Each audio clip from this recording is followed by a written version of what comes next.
বাবা, এটা কি বড়শি দিয়ে ধরলে নাকি? না না, জাল দিয়ে, বড়শি দিয়ে। ও জাল দিয়ে ধরেছো? ও মা, সত্যি বড় বড় জ্যান্ত মাছ, জ্যান্ত।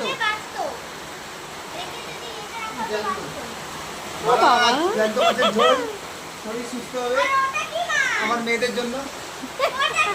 এত জল ফেল না, এখানে জল ফেললে হবে না। আবার গায়ে মুছলি কেন? বাবু মা গায়ে মোছে না। কোনটা? ওই ধরে তেলাপিয়া মনে হয় না? হ্যাঁ, তেলাপিয়া ধরে ভাজা করে দেবো। হ্যাঁ, আমি তেলাপিয়া কাটতে পারি না, এগুলো দিয়ে দেবো। ওই নর্মাল কেটে দাও না, যেমন আঁশ ছাড়ায় আর ইয়ে করে। দাঁড়া, দাঁড়া, দাঁড়া। আঁশ ছাড়াবে আর ওই প্যাটা ম্যাটা গেলে দেবে। সব করে চামচ দরকার। চামচ কটা মাছ হয়েছে দেখি?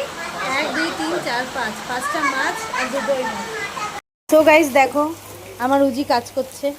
কাজ করি না, কাজ করে না বলি তো, কিন্তু না, উজি হচ্ছে কাজের ছেলে, কাজ করে।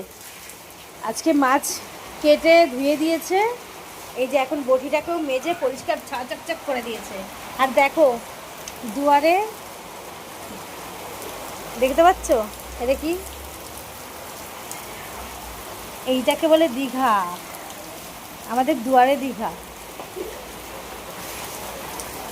অ্যাকচুয়ালি 2 বছর ধরে কোথাও ঘুরতে যাওয়া হয় না।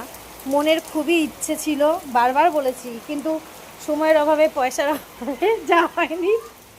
তাই ভগবান মনের কথা শুনে নিয়েছে আর আমাদের দুয়ারেই দীঘা পাঠিয়ে দিয়েছে।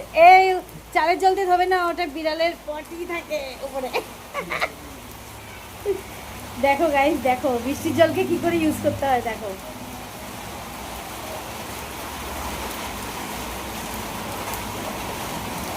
দেখো আমার উজির মুখে চিন্তা দেখো। কেমন লাগছে মাছ কেটে?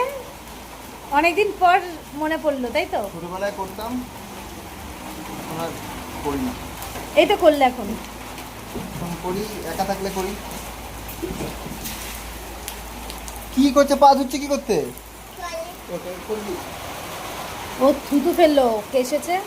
ও আচ্ছা, সরি সরি, বন্ধু বন্ধু বন্ধু।